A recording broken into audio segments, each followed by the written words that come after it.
see you this morning.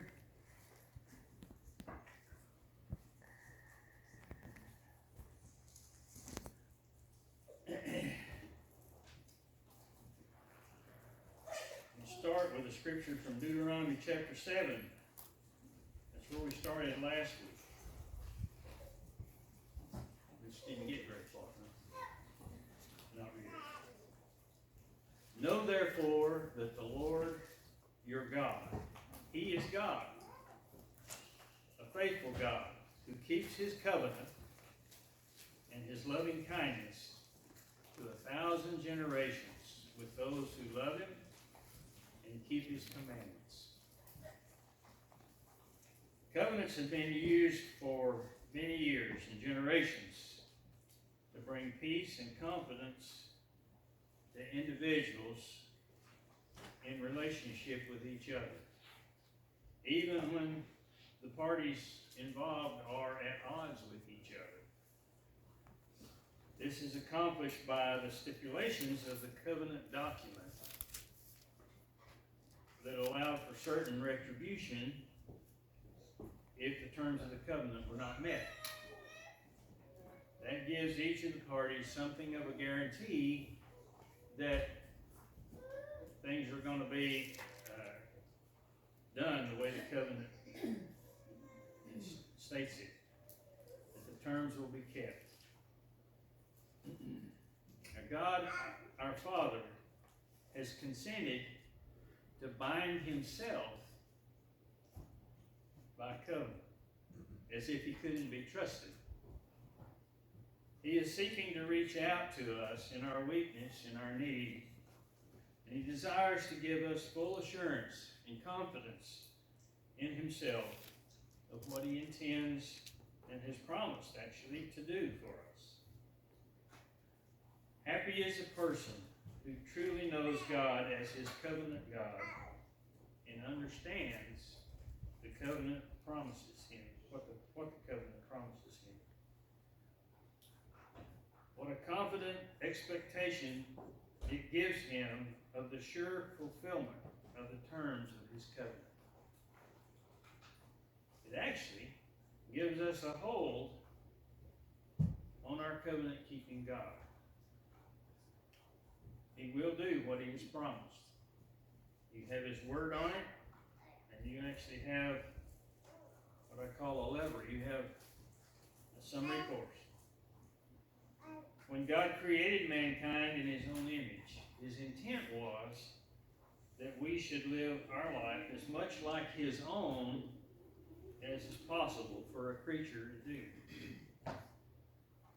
This would happen by God Himself living and working in man, and mankind yielding themselves in loving dependence to the wonderful glory of being the recipient or the bearer, the manifestation of the nature of God.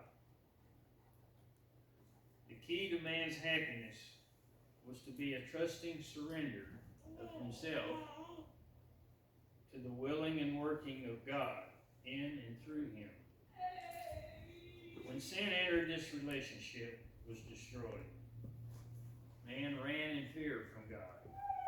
You remember in the garden, Adam and Eve both ran and hid when they heard God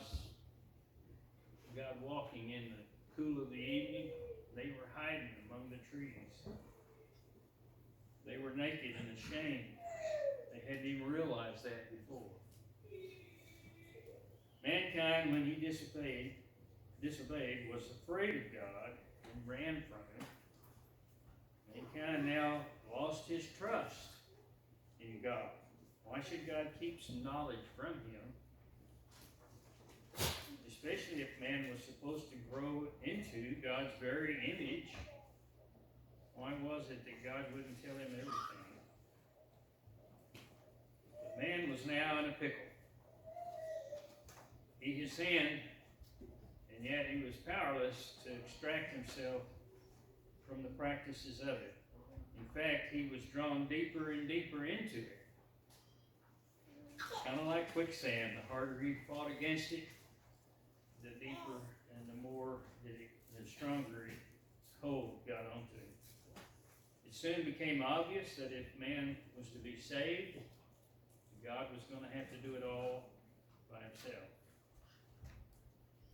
If God was to save man, he must do it in accordance with the nature of man. That nature was to be like the nature of God. God is self-made. He is who he is because of himself. And man was supposed to be able to do the same thing. And he at least had to have the opportunity to show what he could do. So man must be brought to desire the rescue that God is to bring him, to give his willing consent and entrust himself to God. What God wanted was our trust, or our belief in him. In Hebrews 11 verse 6, we've quoted or talked about many times. Without faith it is impossible to please God. The Greek for the word trust is pisteuo, which I remind you means to believe in or trust in, to rely on. What man believes or trusts in, what he relies on, is what moves him and what rules him. It reveals to him what is true. Our salvation, our rescue, could only come through our faith, or what we trust and believe. Only God can restore the life that man lost. So man must yield himself to God's will and work. In fact, Paul's letter to Philippians, there in chapter 2, verse 12 and 13, it says, it is God who works in us.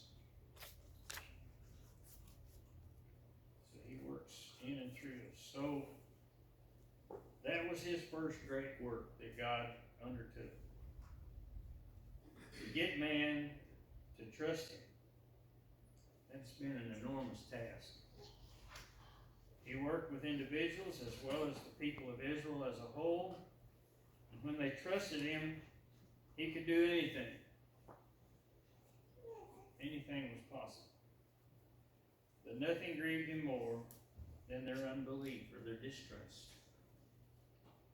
That is the root of all disobedience, all sin. And actually, it ties God's hands. The one thing God was aiming at through all his promises and threatenings, through his abundant mercies and strict judgments, was faith. Each man to trust him once again. We started out that way. It just didn't last all that long.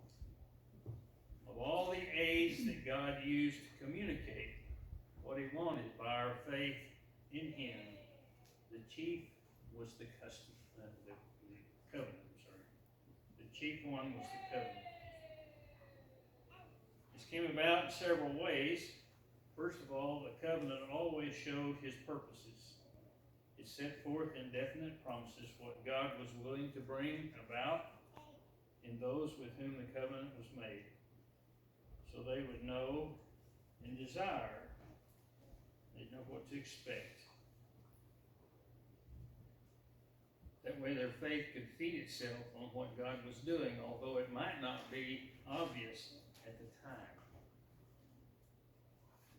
Also, the covenant was meant to be the assurance or the guarantee, as simple and as understandable as God could make it. That the very things that God had promised would be brought to pass in those who were in covenant with him. So even when things were dragging out, and we begin to doubt God's truthfulness and faithfulness, even his changelessness, we have his pledge of performance of his promises. And there's times when you just think, we're not going to make it. He's not going to come through. You probably all experienced that. So the covenant was designed to give man a hold on God as a covenant-keeping one. how God longs for us to trust Him. And without our trust, God cannot do His mighty works in us, or for us, or through us. His hands are tied. The covenant is God's cure for our unbelief because it restores our trust in and reliance on our Father in the heavens. It is no wonder that where God's covenant is little thought of, where its plea for an abounding and unhesitating confidence is not understood and tested, that the Christian misses the joy, the strength, and the holiness which God intended and so clearly promises that he should have.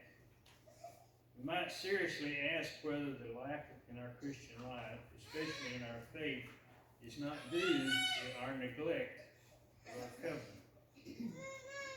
Maybe we fail to trust our covenant-keeping God and to do what He's called us to do, to take hold of the covenant, he says, or to remember the covenant. It prevents God from fulfilling His promises in us. The great lack of our spiritual life is that we need more of God. We have accepted His gift of salvation, but the object of our salvation is to bring us into close relationship with God, for which we were created, and in which our glory and eternity will be found. These things are what we anticipate learning about our God and His covenant with mankind. No one talks much about covenant anymore.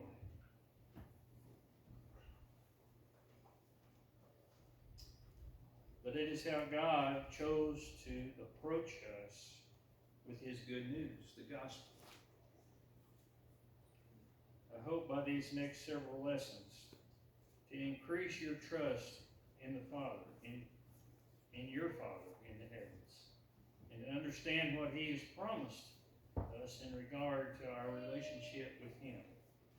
His promises came to us through His covenant, and it brings with it assurance and confidence of the God of heaven,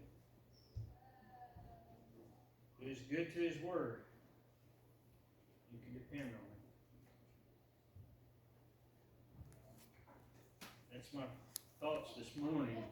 These next few lessons are going to be just kind of a meditation and just give you something to think about, to study about